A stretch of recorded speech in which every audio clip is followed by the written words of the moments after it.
direito dos LGBTs ganhou força nos últimos anos, mais pela movimentação dos agentes do direito do que por força das normas. A identificação com a identidade de gênero surge ao longo da vida e é algo pessoal. Há alguns anos, o avanço da ciência já permite a mudança de sexo. Mas e a lei? Este é o assunto do quadro Direito em Pauta desta semana.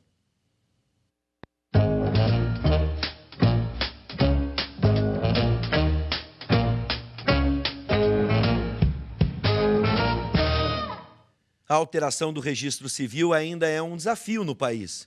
Situações como essa ainda geram preconceitos e restrições na sociedade e também nos tribunais. Dentro de um Estado democrático de direito, é preciso assegurar uma forma de vida digna e natural.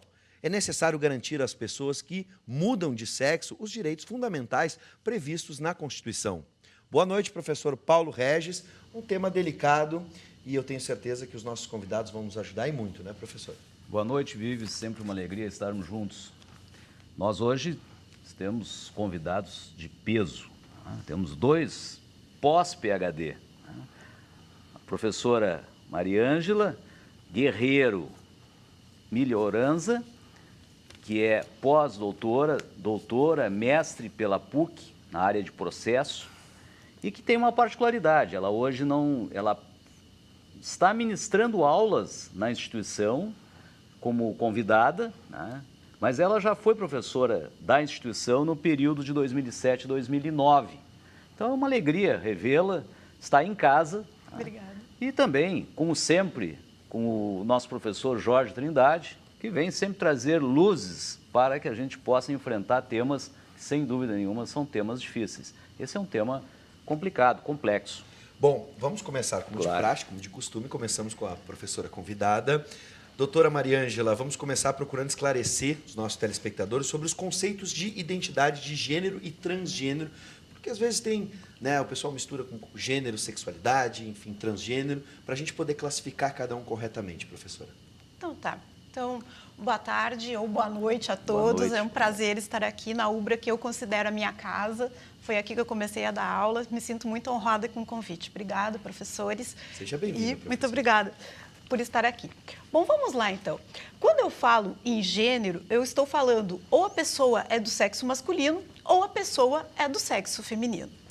Entretanto, existem pessoas que, ao se olhar no espelho, sabem que nasceram do sexo masculino, por exemplo, mas se olham e se enxergam como uma mulher.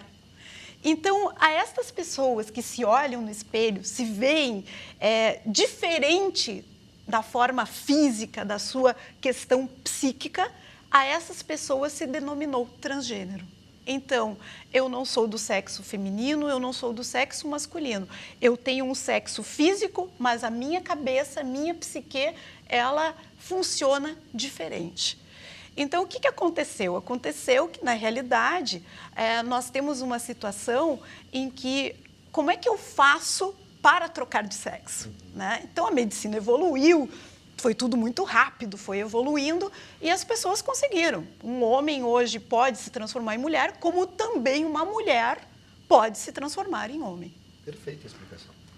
Doutora Mariângela, a senhora ajuizou a primeira ação que teve sucesso no Rio Grande do Sul junto ao Tribunal de Justiça.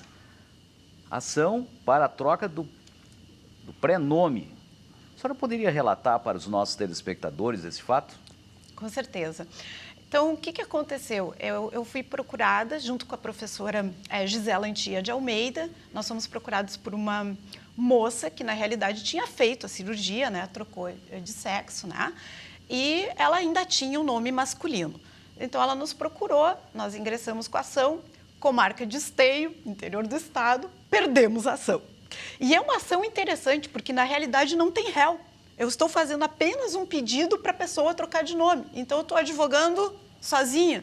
E mesmo assim perder... Ela já tinha feito a cirurgia? Não tinha Ainda não feito tinha. a cirurgia. E qual foi o argumento do magistrado? O argumento do magistrado foi impossibilidade do pedido, tendo em vista que não há na legislação brasileira a possibilidade de se trocar. Nós estamos... A gente está vendo a matéria aqui. São né? matérias... Mas não é essa. Não é essa? É a anterior. Anterior. Essa aí. Eu vou pedir para o Essa. pessoal... Essa aí? Essa aí, Essa é a transexual. matéria do Diário Gaúcho, ano De 2000. 2000. Há 17 anos 17 atrás. anos. Há 17 anos atrás. Até entrou na minha área ali da educação, né? Sim. A gente se discute muito na pós-graduação aqui, tanto mestrado, doutorado, as questões de gênero e sexualidade. Essa decisão me chamou a atenção na época. É porque realmente não havia embasamento na lei? Não. Ou questões culturais entraram ali? Até porque tu sublinhaste por ser no interior do estado, onde pode haver uma diferença na relação cosmopolita que a gente vive numa zona urbana e metropolitana como Porto Alegre. Na realidade, a legislação brasileira não trazia a possibilidade de uma pessoa trocar de nome. Então, no que é que eu baseei a minha argumentação? No princípio da dignidade da pessoa humana, afinal, como bem falaste no início, nós estamos num Estado democrático de direito. Sim. E a segunda argumentação foi que o nome não pode trazer vergonha para a pessoa. Como é que eu, tendo um corpo feminino, a pessoa olha para mim, vê uma mulher, vou me chamar João? Isso é vergonhoso para mim. Sim. E é claro que depois dessas situações, outras situações apareceram. Nós tivemos uma cliente que o nome dela era Samambaia Trepadeira. Então, assim, imagina a moça num consultório de ginecologia, Dona Samambaia Trepadeira, passe Ela aqui. foi registrada como Samambaia Trepadeira. Então, nós movemos uma ação, não é a questão transexual, mas era uma questão que trazia embaraço, vergonha, né? A literatura jurídica, me permite, Por doutora? favor. Literatura jurídica, ela rola uma série de pré-nomes que levam o indivíduo à irrisão. Sim. Exatamente como esse, né? Maria Casamenteira das Dores Conjugais, do Washington de Barros Monteiro, do nosso tempo, né, professores? Quer dizer, são situações que levam à irrisão, a pessoa é motivo de chacota. Então, é nessa linha que se permite, então, a mudança. E o aspecto psicológico, doutor Jorge? Pois é. O aspecto psicológico permeia todas essas questões fundamentais dos conflitos humanos.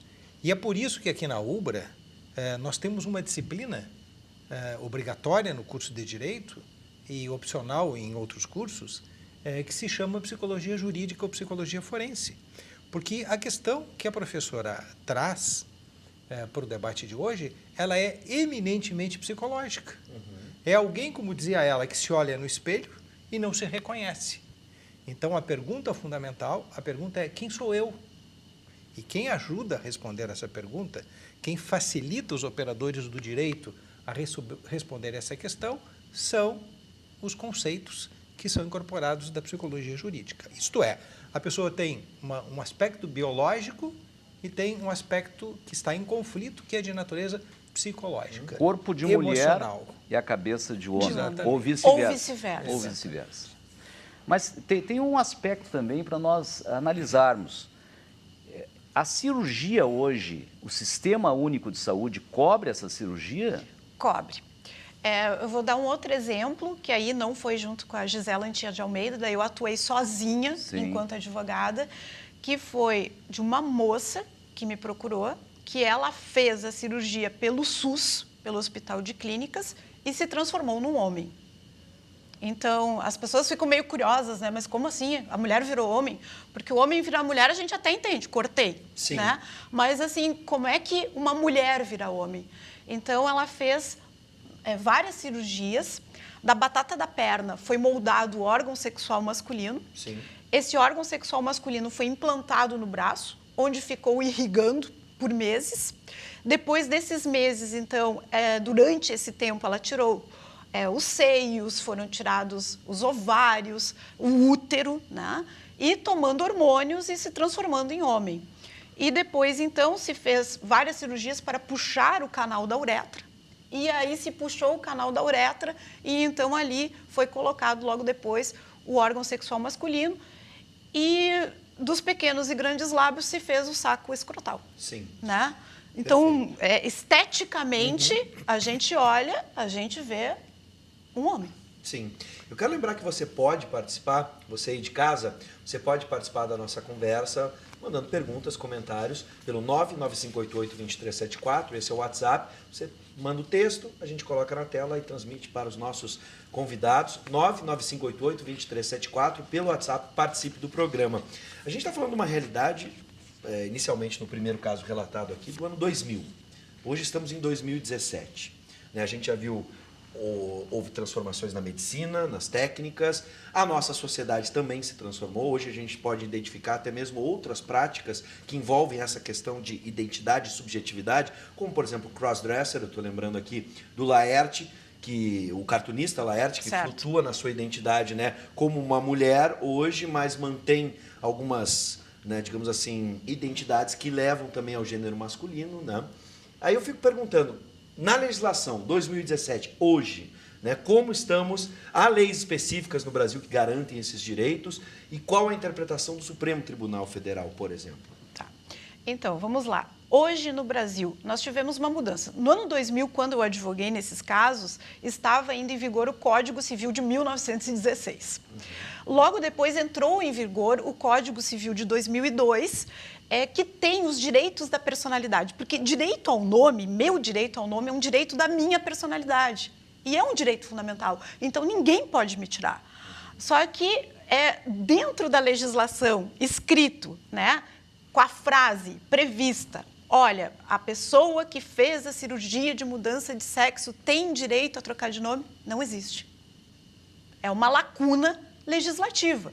O que tem na legislação é a mesma coisa que se tinha antes.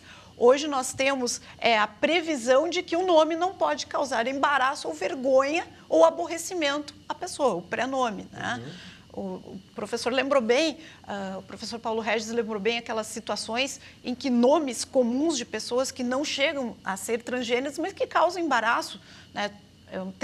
Três irmãs, era xerox, autenticado e fotocópia. Esse caso eu lembro.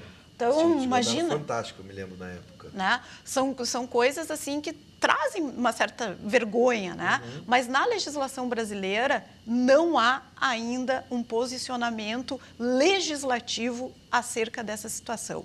O Supremo Tribunal Federal, por sua vez, ainda também não se manifestou, né? No sentido de que exija ou que obrigue a legislação ou uma súmula, que de repente uma súmula, né? Uma súmula resolveria o problema, porque a sociedade evoluiu, o mundo evoluiu, né? As pessoas têm todos os direitos, todos somos iguais perante a lei, está lá escrito no artigo 5º da Constituição. Então, se a sociedade evoluiu, se tudo evoluiu, a legislação e os nossos tribunais também devem evoluir, porque essas pessoas têm tanto direito quanto nós. No Supremo, se não me falha a memória, tem duas ações, uma com o ministro Barroso Exato. E outra com o ministro Toffoli. Isso. Né? Então, mas estão pendentes de julgamento. Sim. Nós precisávamos explorar um pouquinho mais a questão que foi um precedente judiciário no Rio Grande do Sul. Aliás, lhe pergunto, doutora, Brasil. No Brasil, né? Foi no Brasil. Foi no Brasil. Aquele caso lá de São Paulo foi posterior? Foi posterior. É Osasco, né? Osasco, foi em 2002. Sim. Né? Nós aqui foi a primeira decisão, aliás, nosso Tribunal de Justiça é um tribunal vanguardista, né? Tudo que é diferente começa aqui no estado do Rio Grande do Sul. Tanto que também o direito das pessoas homossexuais à pensão por morte na área previdenciária, a primeira ação civil pública é aqui do nosso estado. Né? Então, assim, é um estado vanguardista nesse sentido. Agora, essa primeira decisão, porque como eu falei, né, eu e a Gisela, a gente acabou perdendo na comarca de Esteio e recorremos ao Tribunal de Justiça. Eu, à época do fato, ou por ser, na época, advogada nova, não pedi segredo de justiça. E no dia do julgamento, o tribunal lotado, muito colorido, né? Lotado, o pessoal todo foi assim com aquela gana de a gente precisa conseguir essa decisão, né? E eu fui fazer a sustentação oral no tribunal, porque eu precisava convencer os desembargadores que aquela pessoa tem todo o direito a se chamar como ela quer. Sim. Né? Então, e foi bonito, porque foi 3-0, né?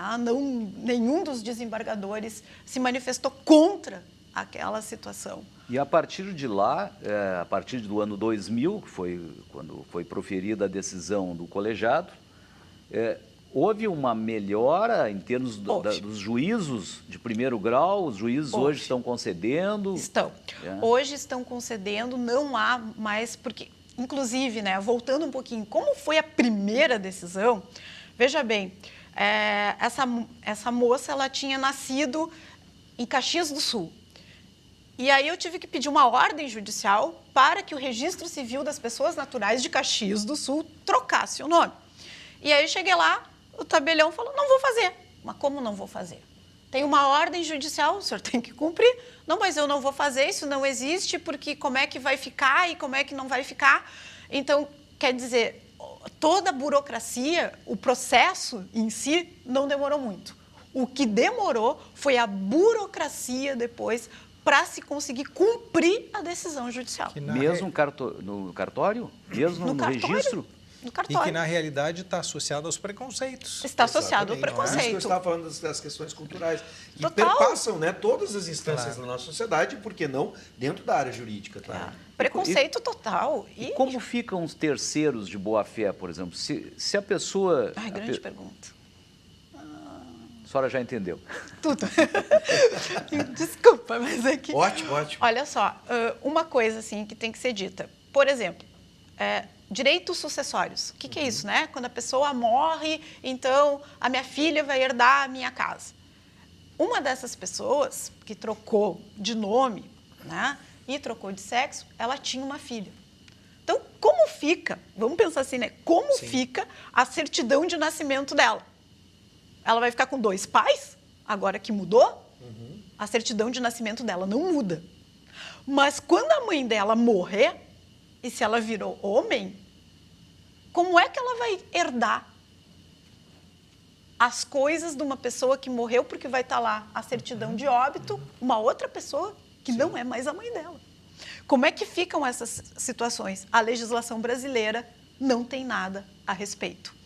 Outra coisa que não tem a respeito, não existe doutrina a respeito. Ninguém está escrevendo sobre isso, sobre esses problemas que advêm da troca de nome em decorrência da troca de sexo. Sim. Nosso colega Guilherme Roquete está nos pedindo que a senhora explique o que é terceiro de boa-fé. Ah, então tá. É um bom aluno do curso de Direito aqui da UBRA, né? O terceiro de boa-fé é aquela pessoa que não conhece a situação, está chegando, vamos dizer assim, num palavreado mais fácil, de boa, né? Então, assim, ele é um terceiro que não conhece a situação. Então, exemplo, né? Quando eu troco de nome, troco de sexo, se a cirurgia ficar perfeita, o meu passado foi esquecido. E tu, Guilherme, vamos dar um exemplo. Tu te apaixona, de repente, por essa moça. Tu é o terceiro de boa-fé que se apaixonou por aquela moça.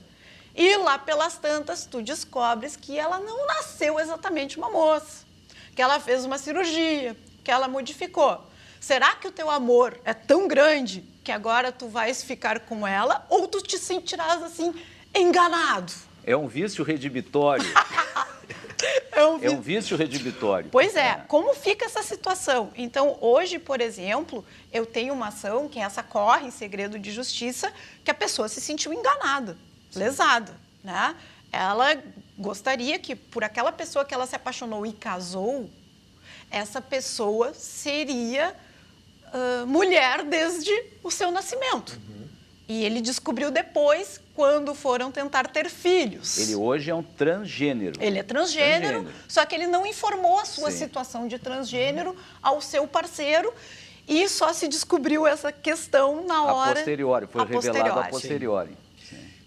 Para a gente encerrar, até perguntar para o professor Jorge Trindade, falando sobre aspectos psicológicos, essa burocracia que acaba atravancando em diversos momentos da vida do cidadão, também há um prejuízo psicológico. Gera sofrimento, não Com é? certeza, por exemplo, no caso de uma herança. Claro, gera sofrimento, gera preconceitos, né? Mas o importante, eu queria destacar, eu acho, é que essas pessoas merecem ser psicologicamente acompanhadas, né? Precisam de um acompanhamento psicológico.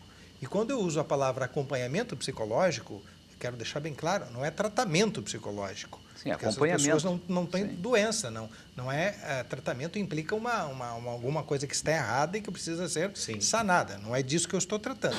Eu estou referindo à importância de um acompanhamento, de uma assessoria psicológica antes, para que ela tenha clareza do que ela vai encontrar pela vida, pelas dificuldades e como ela vai superar tudo isso antes da cirurgia, né, no período da cirurgia e, consequentemente, depois da cirurgia, porque também haverá conflitos decorrentes dessa situação.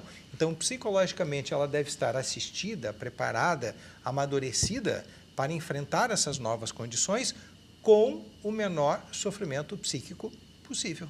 E daí, a partir desse acompanhamento, vão gerar laudos. Sim. Quer dizer, para efeitos jurídicos, exatamente. esses laudos são vitais, né? Exatamente. Vitais. Porque mesmo que não tenha acontecido ainda a cirurgia para a troca do sexo, Mas até para isso é importante que esteja referendado em Sim. algum parecer psicológico, para que tenha psiquiátrico. segurança, que a pessoa Claro. demonstre que tem segurança. É assim, doutora? Sim. E só para finalizar, Ok. que foi a pergunta que foi feita anteriormente, Sim. a respeito se o SUS, né, faz esse tipo de cirurgia. No Hospital de Clínicas aqui do Rio Grande do Sul, aqui de Porto Alegre, é a referência em cirurgia de troca de sexo, tudo feito pelo SUS, após o acompanhamento psicológico durante 2 anos. Sim. 2 anos. 2 anos. 2 anos. Então, não é feito de qualquer forma, né? Claro. Tem todo um cuidado. Sem dúvida. Até porque não permite depois troca Reversão, de novo, né? reversão, Exatamente. etc. Bom, eu quero agradecer, estou encantado com a professora doutora Maria Ângela. Muito obrigado pela Obrigada. aula que tivemos aqui e reforçar sempre a nossa posição, a posição que o professor Jorge Trindade sempre afirma: todos temos direito, em especial, à nossa dignidade. Então, que as pessoas possam, então, fazer e serem respeitadas dentro da sociedade, fazer a cirurgia, se for o caso, e se identificar como quiser. Se subjetivar e se identificar como bem entender. Exato. Professora, muito obrigado. Eu que Seja agradeço. bem-vinda. Gostaríamos Muito que obrigada. voltasse. Oh, muito obrigada. Eu volto. Com certeza. E quinta-feira que vem, você já sabe, né, professor? Estamos de volta. Estamos de volta, Tá bom. né?